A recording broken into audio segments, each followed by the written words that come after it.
വരയുള്ള പേപ്പറിൽ ബിസ്മി എഴുതി വെക്കാമോ? ഉത്തരം: വരയില്ലാത്ത അല്പം നീളം കൂടിയ പേപ്പറിലാണ് എഴുതേണ്ടത്. അതാണ് ഏറ്റവും നല്ലത്. എങ്ങനെയാണ് എഴുതേണ്ടത്? ബിസ്മി എഴുതുമ്പോൾ അല്പം ചെറുതാക്കി എഴുതാൻ ശ്രമിക്കുക. വളരെ വലുപ്പത്തിൽ എഴുതരുത്. 113 തവണ എഴുതാൻ ഉള്ളതുകൊണ്ട് ചെറുതായി എഴുതുക. 3. ഹർക്കത്തോടു കൂടി ബിസ്മി എഴുതാമോ?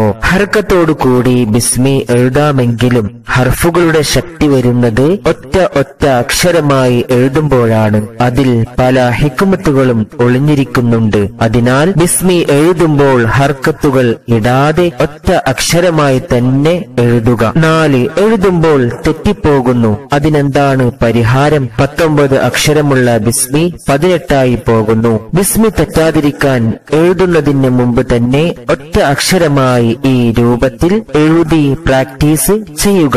എഴുതി പഠിക്കുക. റഫായി എഴുതി നോക്കുക.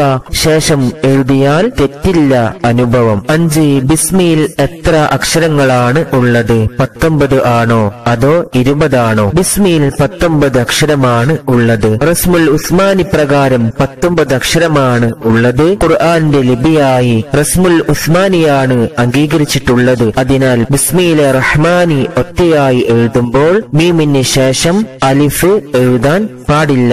ഈ രൂപത്തിൽ ആണ് എഴുതേണ്ടത്. അലിഫില്ലാതെയാണ് റഹ്മാനി എഴുതേണ്ടത്. 6. 113 തവണയിൽ കൂടുതൽ ബിസ്മി എഴുതിപ്പോയി. ഇനി എന്തു ചെയ്യും? പ്രിയപ്പെട്ടവരെ, ഇസ്ലാമിൽ അദദുകൾക്ക് അഥവാ എണ്ണത്തിന് വളരെ പ്രാധാന്യമുണ്ട്. 113 എന്ന് പറഞ്ഞാൽ 113 തന്നെ എഴുതണം. കൂടാനോ കുറക്കാനോ പാടില്ല. ഉദാഹരണം, നിസ്കാര ശേഷമുള്ള തസ്ബീഹുകൾ 33 തവണയാണ് ചൊല്ലേണ്ടത്. 34 ചൊല്ലാൻ പാടില്ല. 33നേക്കാൾ കുറക്കാനും പാടില്ല എന്നതുപോലെയാണ് ഇത്തരം കാര്യങ്ങളും. 113 തവണ തന്നെ എഴുതാൻ എന്താണ് വഴി? എഴുതിക്കൊണ്ടിരിക്കുമ്പോൾ 10 എണ്ണം കഴിഞ്ഞാൽ അല്പം ഗ്യാപ്പ് നൽകി എഴുതുക.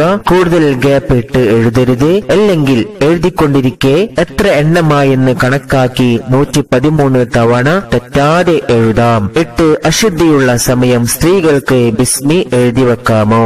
ഉത്തരം: അശുദ്ധി സമയം ഖുർആൻ എന്ന നിലയിൽ ബിസ്മി എഴുതാൻ പാടില്ല. ദിക്റാണെന്ന് കരുതി എഴുതാവുന്നതാണ്. 9. വീട്ടിലുള്ള എല്ലാവരും ബിസ്മി എഴുതി വെക്കണോ? അല്ലെങ്കിൽ ആരെങ്കിലും ഒരാൾ എഴുതിയാൽ മതിയോ? കുടുംബത്തിലെ ഓതാനും എഴുതാനും കഴിയുന്ന ആരെങ്കിലും ഒരാൾ എഴുതിയാൽ മതി. ഒരാൾ എഴുതിയ ശേഷം മറ്റുള്ളവരെ ഉൾപ്പെടുത്തി ദുആ ചെയ്യുക.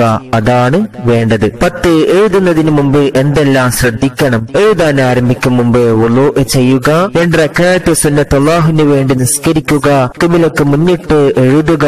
അംബിയ ഔലിയാക്കളുടെ പേരിൽ ഫാത്തിഹ ഓതി ഹദിയ ചെയ്ത് എഴുതുന്നത് കൂടുതൽ ഫലം നൽകിയേക്കും. എഴുതിക്കൊണ്ടിരിക്കുമ്പോൾ അദബുകൾ പാലിച്ചു അനാവശ്യ സംസാരങ്ങൾ ഒഴിവാക്കി നല്ല ഇഖ്ലാസോടെ എഴുതുക. 11. എഴുതി കഴിഞ്ഞ ശേഷം എന്തു ചെയ്യണം? എഴുതി കഴിഞ്ഞ ശേഷം 113 തവണ ബിസ്മി ചൊല്ലുക. ആ പേപ്പറിൽ തന്നെ ഒന്ന് മന്ത്രിച്ചു സൂക്ഷിക്കുക. കൂടെ ദിവസവും 113 തവണ ബിസ്മി പതിവാക്കി വരികയും ചെയ്യുക. ബിസ്മിയുടെ മഹത്വം നിങ്ങൾക്കെല്ലാം അറിയാമല്ലോ. അവസാന ചോദ്യം: 2 പുറമായി ബിസ്മി എഴുതാമോ? കഴിയുന്നതും ചെറുതായി എഴുതുക. 2 പുറമായി എഴുതാം, കുഴപ്പമില്ല. എഴുതിയത് മടക്കി വെക്കുമ്പോൾ സൂക്ഷിച്ചു മടക്കുക. അല്ലാഹു സുബ്ഹാനഹു വ തആല തൗഫീഖ് ഭാഗ്യം